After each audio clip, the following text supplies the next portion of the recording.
Hello everyone. Today we talk about how to fix the app of RemixLive. We go to settings,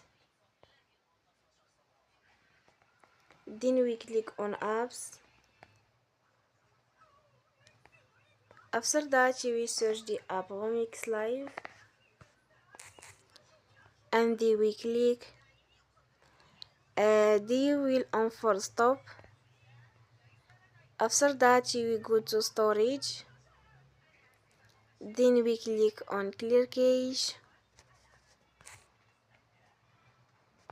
Here we go to Play Store and they will update you app. Don't forget to support us by like and subscribe. See you next time and thank you for watching.